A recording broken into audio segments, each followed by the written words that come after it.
So ಇದ್ರ ಜೊತೆಗೆ ಇವತ್ತು ತಮಗೆಲ್ಲ ಗೊತ್ತಿದೆ, ಏನು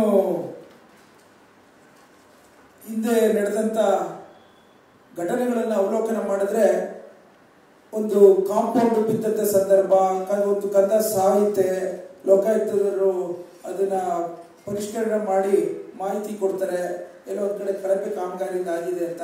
ಅದ್ರ ಬಗ್ಗೆ ಏನಾಗಿದೆ ಅನ್ನೋದು ಗೊತ್ತಿಲ್ಲ. ಹಿಂದೆ ಮಹಿಳೆ ಕಾರ್ಪೊರೇಟರ್ ಮೇಲೆ ದೌರ್ಜನ್ಯಗಳು ಮಾಡಿರೋಂಥ ಘಟನೆಗಳಿದೆ. ಹಾಗೂ ತಮ್ಮೆಲ್ಲ ಗೊತ್ತಿದ್ದಂತೆ ವೋಟರ್ಸ್ ಐ ಡಿ BBMPಲಿ ನಡೆದಂಥದ್ದು. ಇನ್ಫ್ಯಾಕ್ಟ್ ನಮ್ಮ ಗೌರವಾನ್ವಿತ ಪ್ರಧಾನಮಂತ್ರಿಗಳು ಪ್ಯಾಲೇಸ್ ಗ್ರೌಂಡಲ್ಲಿ ಬಂದಾಗ ಭಾಷಣ ಮಾಡಿದ್ರು, ಇಂಥ ಒಬ್ಬ ಶಾಸಕರು ವೋಟರ್ಸ್ ಐ ಡಿಲಿ ಸ್ಕ್ಯಾಮ್ ಮಾಡಿದ್ದಾರೆ ಅಂತ. ಅದ್ರ ಬಗ್ಗೆ ಏನು ಮೂವ್ಮೆಂಟ್ ಆದಂಗಿಲ್ಲ ಇವತ್ತು. ಹಾಗೂ ಬಹಳಷ್ಟು ಜನ ನಮ್ಮ BJPಯ ಪಕ್ಷದ ನಾಯಕರುಗಳು ಸಹ ಕಾಮೆಂಟ್ ಮಾಡಿದರು. ಅದ್ರ ಜೊತೆಗೆ BBMPಲಿ ಕಳಪೆ ಕಾಮಗಾರಿಗಳ ಬಗ್ಗೆ ಇನ್ವೆಸ್ಟಿಗೇಷನ್ ಮಾಡಬೇಕಾದ್ರೆ ಮುನ್ರತ್ನ ಅವರು ಮತ್ತು ಅಶೋಕ್ ಅವರು ಫೈಲ್ಸ್ಗಳನ್ನ ಎಲ್ಲೋ ಒಂದು ಕಡೆ ಯಾವ ರೀತಿ ಅಕ್ರಮವಾಗಿ ಅದನ್ನು ಸುಟ್ಟಾಕಿದ್ರು ಅನ್ನೋ ಮಾತುಗಳು ಕೇಳ್ಪಟ್ಟರು.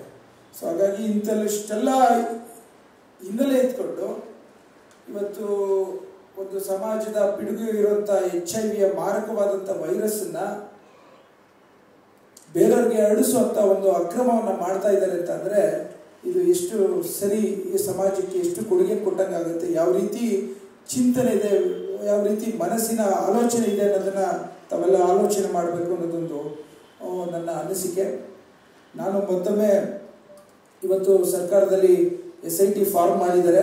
ಅವರನ್ನು ಹೆಚ್ಚಿನ ರೀತಿ ಶೀಘ್ರದಲ್ಲೇ ಉನ್ನತ ಮಟ್ಟದ ಒಂದು ಇನ್ವೆಸ್ಟಿಗೇಷನ್ಸ್ ಆಗಿ ರಿಪೋರ್ಟ್ಸ್ಗಳು ಕೊಟ್ಟು ಭಾಳಷ್ಟು ಜನ ಅಲ್ಲಿಯ ಭಾಗದ BJP ನಾಯಕರುಗಳು ಅವರೆಲ್ಲ ಅವ್ರ ಜೊತೆ ಯಾರ್ಯಾರು ಜೊತೆಗೆ ಓಡಾಡ್ಕೊಂಡಿದ್ರು, ಅವ್ರ ಜೊತೆ ಯಾರ್ಯಾರು ವೈಮನಸ್ಸಿದ್ರು, ಅಸಮಾಧಾನ ಇದ್ರು, ಅವರೆಲ್ಲರೂ ಬ್ಲಡ್ ಟೆಸ್ಟ್ ಮಾಡ್ಕೋಬೇಕು ಅನ್ನೋದು ನನ್ನ ಅವರ ಹಿತದೃಷ್ಟಿಯಲ್ಲಿ ನಾನು ಅದನ್ನು ನಿಮ್ಮ ಮೂಲಕ ಸಲಹೆಯನ್ನು ಕೊಡಲಿಕ್ಕೆ ಇಚ್ಛೆ ಪಡ್ತೇನೆ.